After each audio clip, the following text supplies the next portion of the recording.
nos sentir nesse momento como todos tendo sido assim chamado por Deus, tendo recebido um chamado de Deus para estar aqui hoje neste momento. E hoje eu vou falar sobre uma coisa muito simples, muito singela, se nós só olharmos e não nos aprofundarmos. A tudo dai graça.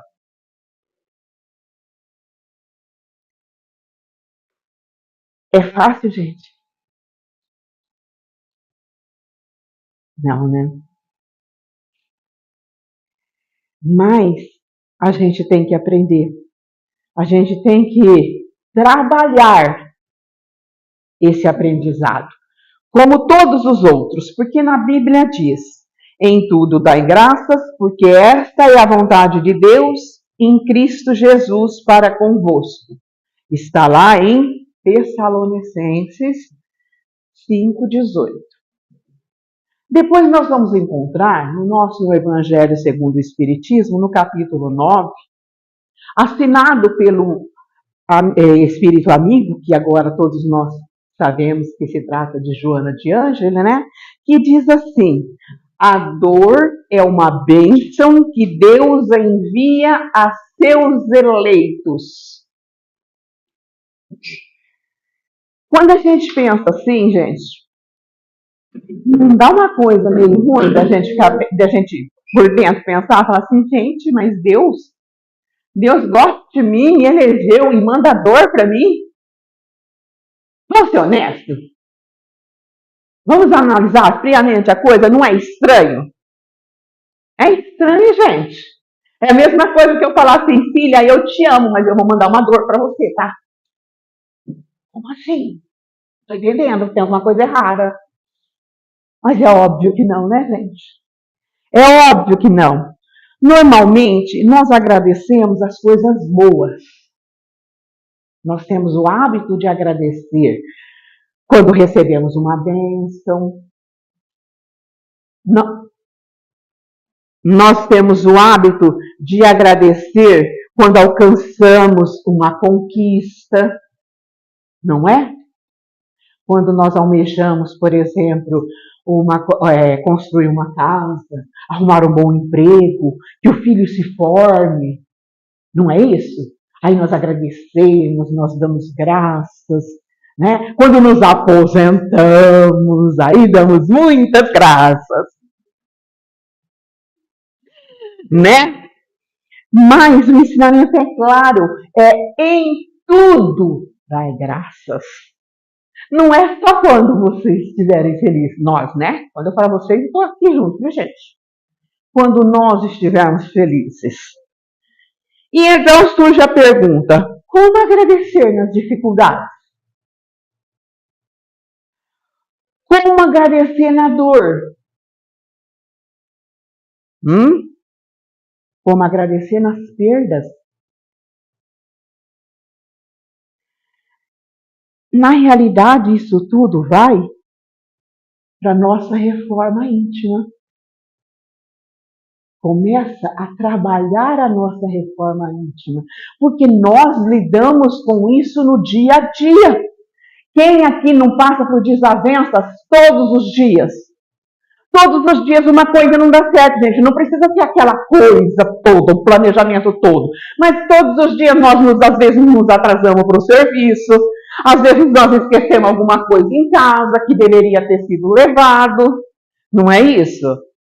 Às vezes, coisa simples, a gente vai no mercado para comprar ovo, você compra 300 milhões de coisas e volta sem o ovo. Você vai ter que voltar para trás. Então parece que não, mas todos os dias nós temos desavenças. E eu duvido que tem alguém que chega do mercado e vê que esqueceu o ovo e fala assim, graças a Deus, esqueci o ovo, vou ter que voltar. Alguém fala isso? Né? Mas nós temos que começar a trabalhar nesse sentido e nos aprofundar Porque tudo quando estamos bem é fácil. Quando temos saúde, quando estamos com prosperidade na família, quando estamos nas alegrias, na vigilância, quando temos orgulho do que nos acontece, quando não estamos em sofrimento, né? Quando estamos na fartura. Bom, agora a gente vai começar, né? Vamos pensar nesse exemplo simples e prático que eu dei do ovo que eu esqueci. Será que de repente, se eu tivesse levado ele não poderia de repente ter caído no carro? Ou se eu tivesse ido a pé, ele caído da sacola? Será que não foi o Deus ou o anjinho de guarda nosso, aquele que fica coitadinho o tempo inteiro, desde que nasceu ao nosso lado, aguentando ser que, né, fez com que a gente deixasse de lado? Gente, nada neste mundo é por acaso, nós sabemos disso. Não existe acaso para nós. Agora, quando a gente fala em dor, eu tenho que agradecer na dor. Mas eu vou agradecer porque eu estou com dor? Eu vou agradecer porque eu estou doente? Sabe qual que é o problema, gente? O problema nosso é não sabermos trabalhar o egoísmo. Porque quando a gente fala no trabalho da dor, a gente pensa em quem? Doente? Na gente. É lógico, né? Nós somos o centro do universo. Tudo acontece com a gente. Mas não, gente. Olha, eu acho que várias pessoas, se não viu, se não passou, já viu aonde aconteceu. Uma pessoa, quando cai adoecida, um ente da família, o que acontece? Para a pessoa que está adoentada, ele vai começar a trabalhar a sua paciência, não é isso? A sua abnegação, a sua obediência para com o tratamento. Já pensou, gente? Só aqui já foram 3 virtudes que ele vai ter que trabalhar. Não é? O agradecimento, cada vez que uma enfermeira vem lhe trazer um remédio, cada vez que um médico vem lhe fazer uma visita. E para os demais? Para os demais da família, vão trabalhar a empatia, a abnegação, a união. Quantas vezes nós já ouvimos falar que as famílias estavam meio de rinchinha, né? A gente nem faz isso, né? A gente é uma pessoa, as pessoas, todo mundo evoluído, né? Ninguém briga com ninguém, ninguém discute com ninguém, a família é tudo beleza, né? Tá todo mundo assim, né? Família de ninguém aqui, né? Mas eu tô só dando um exemplo, gente. Na nossa, não, só tô dando um exemplo. Vai que, de repente, essa família desse doente tinha um irmão que não conversava com o outro irmão. Tinha uma tia que não aparecia mais. Mas que começou-se a chegar naquele momento. Não foi uma coisa boa, gente? O que aconteceu ali? O perdão, o amor mais claro do que nunca, que é você abraçar novamente ao seio da família. Pensa essa pessoa que estava afastada, ela chegar ali, depois do que aconteceu, não vamos aqui entrar em mérito de culpas, não estamos aqui para julgar isso, estamos julgando o afastamento. Aí ela chega, além de se chegar novamente à família, aí ela vai ajudar, vai se compadecer, não é? Gente, vocês perceberam quantas e quantas virtudes foram sendo trabalhadas neste momento? Então, por que, gente, que Deus envia as dores para os seus eleitos? Porque Ele sabe e Ele confia que nós estamos aqui aprendendo e que vamos ter a capacidade de usar os nossos ensinamentos e passar por estes momentos. Ah, agora vão pegar o acidente comigo. Gente, eu já contei para vocês aqui que eu quebrei a perna com 12 anos. Eu não quebrei, na realidade. Eu fazia atletismo e o fêmur entrou 11 centímetros. Numa criança de 12 anos. Se vocês me conhecem hoje, vocês devem imaginar como é que eu era com 12 anos, né? Bom, coitada da minha santa mãe. Bom, mas com isso o que fez? Mesmo eu tendo só os meus 12 anos, me fez o quê? Aprender a ter paciência, porque eu fiquei 4 meses de cama, 1 no hospital e 3 na minha casa, engessada daqui para baixo. As 2 pernas. Então, nesse meio tempo, olha o que aconteceu. Eu aprendi a esperar, porque tinha tudo o seu momento certo. Tinha o momento de eu poder sair do hospital e tirar, porque eu estava com uma atração. Teve o momento da cirurgia, o momento de ficar engessado. Eu ainda peguei aquele tempo de setembro a dezembro, nem é calor para gesso, né? No corpo inteiro, de fato, foi muito agradável, tá? Vou contar para vocês. Aí eu tive que ter a paciência, e principalmente eu tive que me controlar, porque todo mundo aqui que já foi gesso sabe a coceira absurda que dá. E eu não podia nem pensar em fazer isso.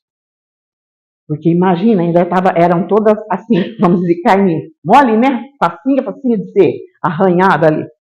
Nisso, o que aconteceu? A minha mãe, que era uma pessoa assim, bastante austera, ela assim se tornou uma pessoa muito carinhosa, entendeu?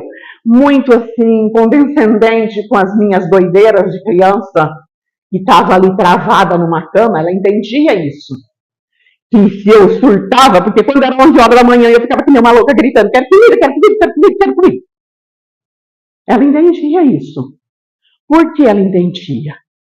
Porque era mais forte o meu sofrimento de ficar na cama do que eu fazer uma maninha, que não ia poder sair do lugar, meu, né? Entendeu? Os meus amigos, eu estava na 6ª série nessa época, os meus amigos da escola se uniram e para eu não reprovar de ano, eles foram copiando matéria, porque naquela época a gente copiava, né? A gente não tinha internet, a gente não tinha essas coisas. A gente copiava, eles foram copiando, me levava, eu estudava, e a diretora mais a coordenadora iam na minha casa passar a prova para mim. E eu consegui continuar e ir junto e passar para a 7ª série. Olha, gente, quanta bênção juntas. Quantas pessoas que demonstraram carinho, que demonstraram, assim,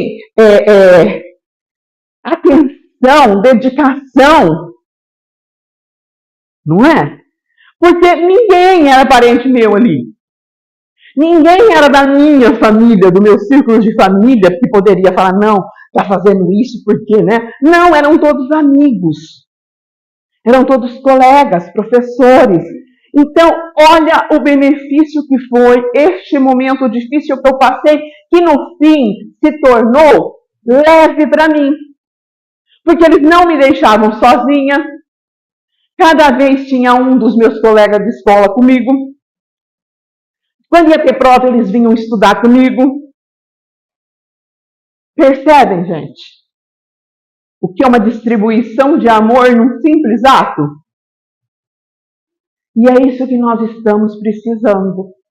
Nós estamos precisando parar de olhar para a gente e nos acharmos as vítimas.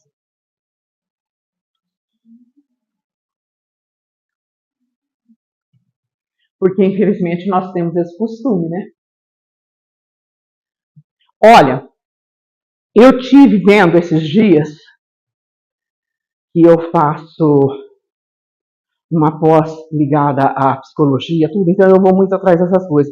E aí tinha uma indicação de uma psicóloga que estava passando na aula, que se nós pegarmos e quando recebemos a mensagem, por exemplo, no celular, não responder naquele momento, respirar, dar um tempo e depois você responde.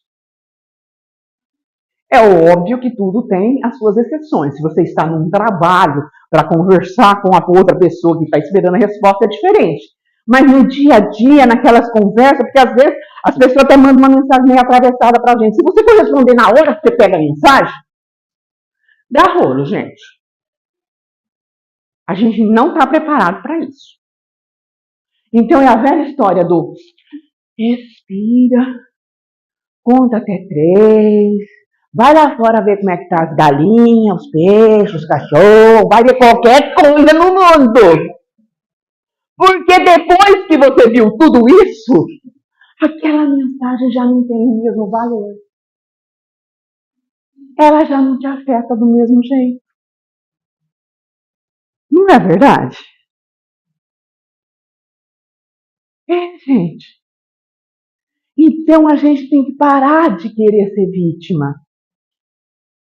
Outro dia ainda eu falei até o seguinte, gente, vamos ficar parando de ficar pensando nessa coisa assim de evolução.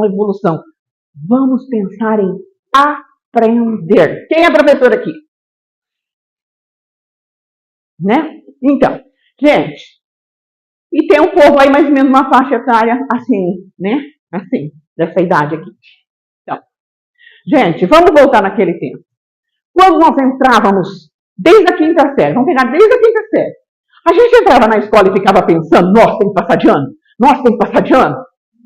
A gente pensava, não. A gente pensava numa coisa, eu tenho que tirar nota na prova. Não é isso? Nós não tínhamos que tirar 7 na prova, não é isso? Se eu não estou enganada? Por quê? Porque ia somatizando e no final do ano eu tinha que ter os 49 para eu passar de ano, não era isso? Então vamos agir assim também na nossa vida, na espiritualidade. Vamos por etapa. Se hoje nós aplicássemos uma prova aqui, teríamos resultado?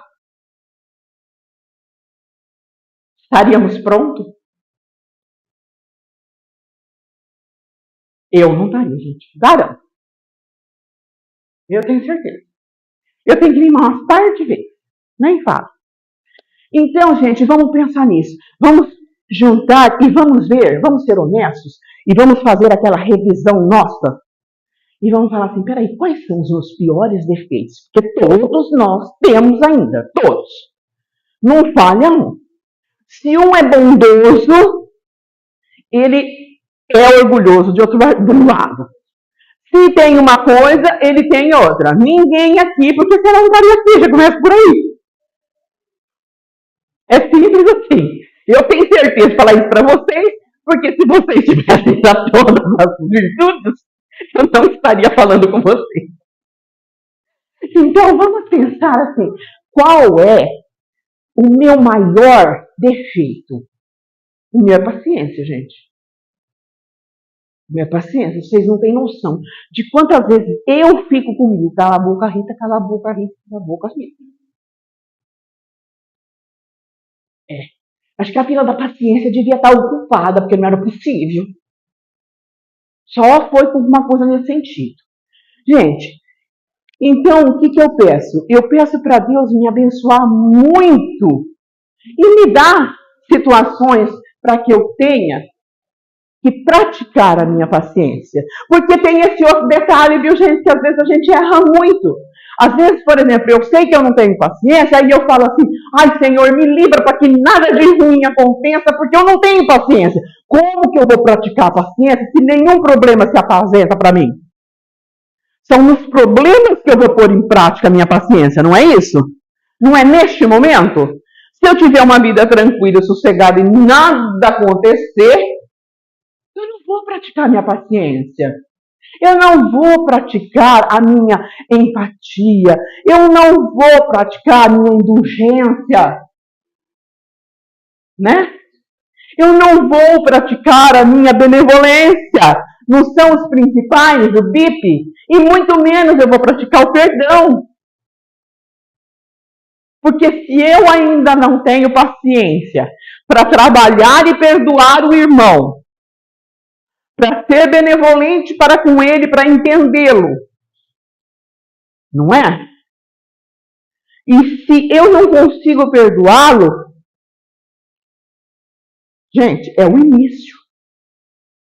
é o início da caridade, que é o nosso grande lema.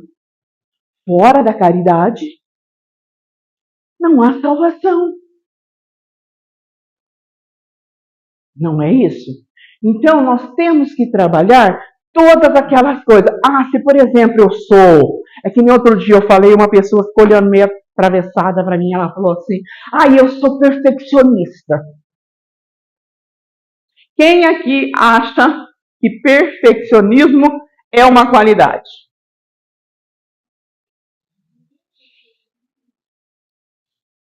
Gente, é uma tristeza tão grande.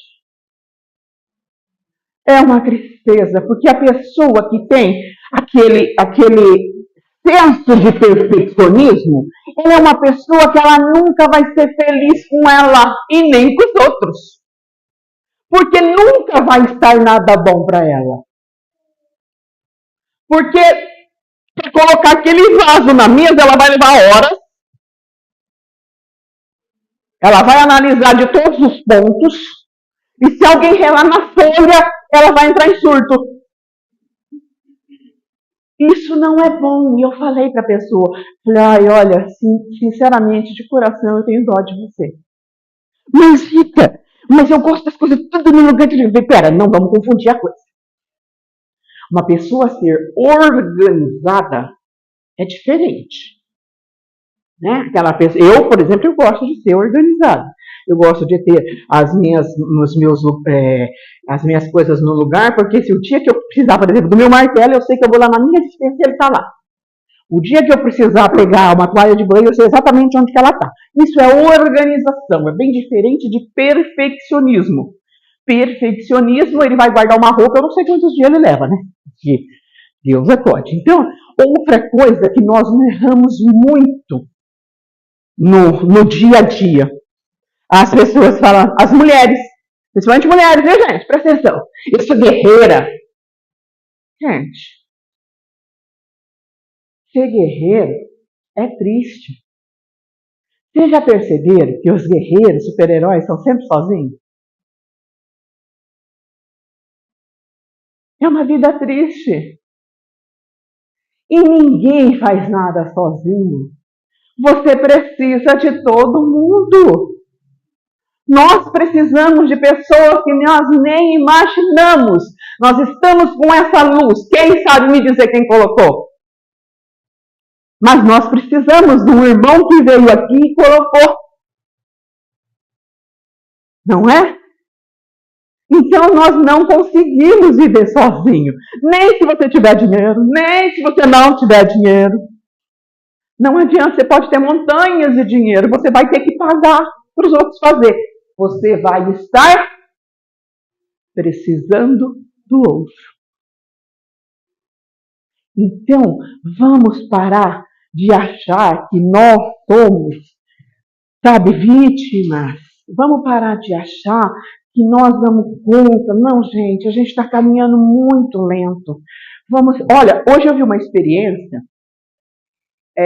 sequência do que eu vou falar para vocês depois, como a gente deveria agir. Uma experiência também nessa área da psicologia, mas que media a frequência. Então tinha assim, um pêndulo, uma bolinha, com 440 MHz, que dizem que ser o padrão ideal. Quando o rapaz que estava do lado, o senhor que estava do lado, tocava, e o som tocava assim, tipo naqueles, sabe aqueles pêndulos também, batendo assim? Quando ele tocava e que este som chegava até os 440, não se mexia. Quando ele subia, que passava para os 520, 530, a bolinha afastava. A bolinha afastando. Por quê? Porque subiu a frequência e ela não consegue ficar perto. Conseguiram entender já o que eu quero dizer? Né? Então, por mais que nós achamos que estejamos sofrendo e estejamos numa situação difícil, vamos manter o nosso padrão. E nós temos que aprender, gente, que nem eu falei agora há pouco, agradecer o que nós já temos, as nossas conquistas, é muito fácil. Todo mundo agradece, não é? Então nós temos que começar a agradecer o que eu quero. Gente, vocês sabiam que o nosso cérebro é burro? Gente, o nosso cérebro é a nossa máquina. Ele trabalha com o que nós armazenamos nele. Se eu não estudo, se eu não busco informação, ele vai tirar de onde? Como que ele vai fazer? Se eu disser para no meu cérebro de manhã que eu não estou bem, eu estou com uma dor de cabeça, um mal-estar, eu vou ficar com mal-estar, porque eu estou falando para ele que eu estou assim, então ele vai distribuir toda a energia negativa para o meu corpo. Já não ouviram falar isso? Então, o que eu vou fazer? Peraí, antes de vir para cá mesmo, eu estava me aprontando e eu estava dizendo, gratidão, Senhor, gratidão pela viagem maravilhosa que teremos, gratidão por todos os amigos que estarão lá, gratidão pela palestra que eu vou poder dar, que vai chegar até os meus irmãos. Gratidão, Senhor, pelo que vai acontecer? Não, eu já considero que acontecendo. Porque Deus confia na gente. É a gente que não confia na gente. Deus sabe do nosso potencial. É nós que fraquejamos. Então, a tudo dai graças. Eu estou com uma dor na perna. Tem um amigo aqui que está com problema nas costas, né? Gratidão, Pai, pelas minhas costas que sarou. O que ele vai estar fazendo? Puxando as energias, a espiritualidade amiga para trabalhar, para que ele melhore. Não é? Por quê? Porque ele esqueceu de reclamar. E ele passou a dar graças. E Deus atende o nosso chamado e o nosso pedido. Vocês podem me dizer, mas Deus sabe o que eu preciso. Sabe sim. Só que nós, pelo menos, temos que ter o pequeno trabalho de pedir. Não é? Pelo menos dizer para Deus, Senhor, gratidão pela vida. Gratidão por podermos estar aqui hoje, agora. Gente, que maravilha. Olha, que coisa linda, todo mundo aqui. Enquanto tantos não puderam estar aqui. Ou por problema de saúde, ou porque não deu certo, ou porque o carro deu problema, porque não importa. Gratidão, nós estamos aqui. Não é? Gratidão, Senhor, por eu sair deste local de oração e gratidão pelo momento que chegarei na minha casa em paz. Eu já estou dizendo o que eu quero que aconteça. Eu já estou afirmando que vai acontecer. Gente, eu ouvia dizer desde quando eu era pequena que quando a pessoa está adoentada, 50% é o remédio, 50% é a força de vontade da pessoa, não é isso? Não foi isso que sempre disseram? Porque se a pessoa não tem a vontade de viver, ela pode ser tratada com os melhores médicos e remédios que for, ela não vai se curar. Por quê? Porque o espírito dela não quer. Agora nós vamos voltar naquele que eu falei agora há pouco, que o nosso cérebro recebe o nosso comando. E nós temos que aprender que somos nós quem comandamos a nossa cabeça. Nós trazemos aprendizados de outras vidas. Nós temos, Rita, mas nós temos o esquecimento. Sim, nós temos, graças a Deus. Nós temos. Mas nós não temos. Quantos de nós já passou por um detalhe, por exemplo? Você vai fazer uma coisa que você nunca fez antes e rapidamente você aprende. Com facilidade você aprende aquilo. Não é? Pode ser dirigir, pode ser fazer uma arte, pintar, costurar, fazer qualquer coisa. Não é? O que é isso, gente? São ensinamentos que nós temos armazenado no nosso perispírito, que quando nós nos colocamos em prática para fazê-lo, busca a lembrança do aprendizado. Porque nós temos o esquecimento, principalmente das coisas doloridas do passado. Ninguém é vedado aqui. Tanto é que a gente vê muito pelas crianças, e não estou falando nem dessas crianças excepcionais que estão acontecendo aí agora, não. A gente vê pelos nossos netinhos simples mesmo, pelas nossas crianças, que às vezes eles falam uma coisa que você fala assim, de onde saiu isso? Não é isso? É da lembrança, gente. Alguns resquícios de memórias nós sempre temos. Gente, nós temos o maior exemplo.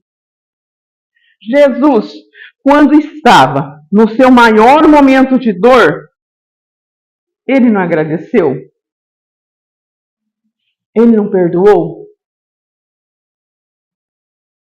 E não foi isso que Jesus veio fazer aqui? Nos ensinar dando exemplo? Não foi? Dizer para nós que o que ele deixaria como mensagem foi o exemplo de vida que ele passou por aqui? Né? Porque Jesus não veio formar religião, doutrinas, nem nada. Ele veio ensinar a sermos homens de bem, a sermos pessoas corretas.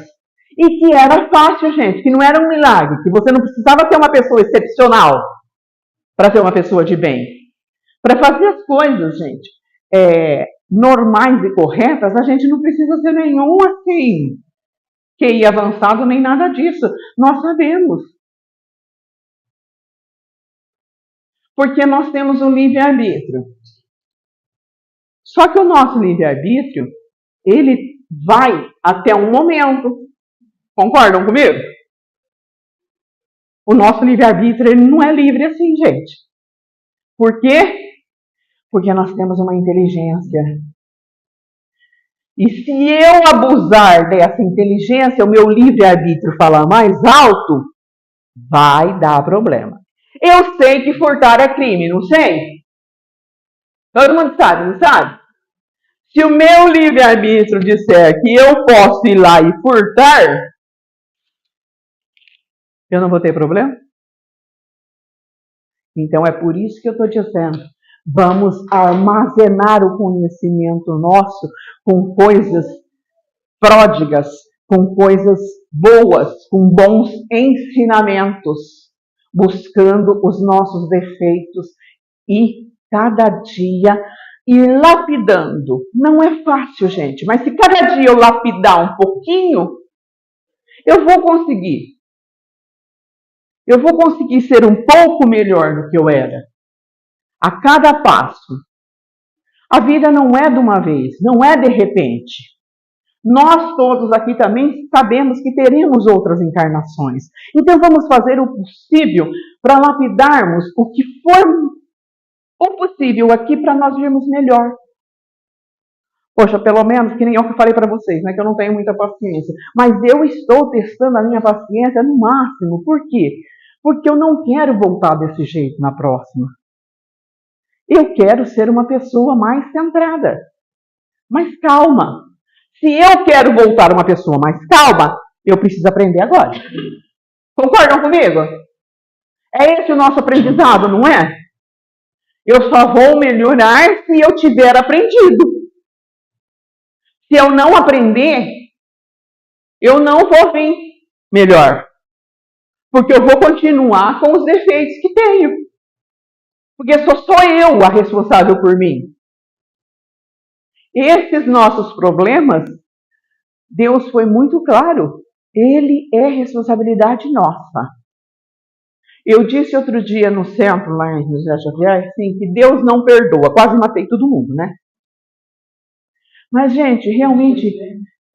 Gente, Deus não perdoa mesmo. Por quê? 2 motivos básicos. Ele não se ofende. Vamos começar por aí. E ele sabe que nós vamos pagar tudo que nós fizermos. Porque para nós sermos espíritos evoluídos, não é? E chegarmos a um espírito de luz, o que nós vamos ter? Que ter nos livrado de todos os nossos débitos. Não é isso, gente? Então é por isso que Deus não liga. Ah, você quer atrasar o seu desenvolvimento? Tá certo. Tá querendo voltar na reciclagem que vai ter? Tá querendo voltar mais um pouquinho de novo? Tá tudo bem, é insônia, gente. Ele deixou escolhas para nós. Cabe a nós decidirmos se nessa transformação que vamos ter, nessa transformação planetária, nessa reforma que vamos ter, aonde eu quero estar? Para onde eu quero ir? Sou eu que tenho que decidir. Não é isso? Se eu continuar do jeito que eu sou, provavelmente eu vou ajudar os irmãos lá na Idade da Pedra, novamente, né? Ou eu vou aprender a continuar a caminhada. Só depende de nós, de cada um de nós. Cada um. Ninguém leva o outro, ninguém ajuda o outro. Nós podemos ajudar um ao outro aqui, ó, na ajuda, na orientação, no apoio, quando precisa da gente. Mas depois que passou esse momento, aí não tem mais. Não tem mais como a gente ajudar. Então, vamos evitar uma pergunta que muitas pessoas fazem. Não vou falar todo mundo, não, porque eu sei que algumas pessoas não fazem, mas tem umas pessoas que, por exemplo, quando acontece um acidente, que seja qualquer coisa assim, fala assim, por que comigo? Não é? Por que eu tenho que passar por isso? Vou responder. Porque você tem que passar por isso. Porque não sou eu. Porque não é nenhum dos nossos irmãos. É simples assim. Você foi escolhido para passar por aquele detalhe. Seja um tropeção, seja um acidente mais grave, mas foi você escolhido.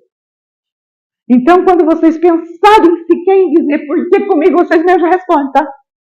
Por que tem que ser comigo? Porque eu vou aprender neste momento.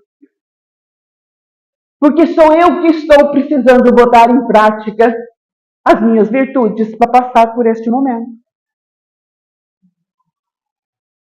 Entendemos? É simples, não é, gente? Então, meus irmãos, talvez a gente não consiga de imediato agradecer pela dor. Mas nós podemos agradecer pela oportunidade de aprender, pela força que surge, pela presença de Deus que nunca nos abandona, pela vida, porque a vida é uma bênção disfarçada de desafios.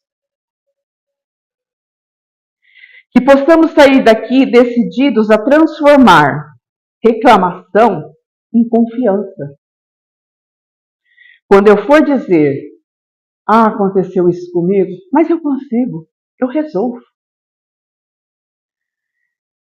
Medo em fé. Dor em crescimento. E que possamos repetir todos os dias, Senhor, em tudo eu te agradeço. Se você quiser, vocês conseguem. E a tudo dai graça.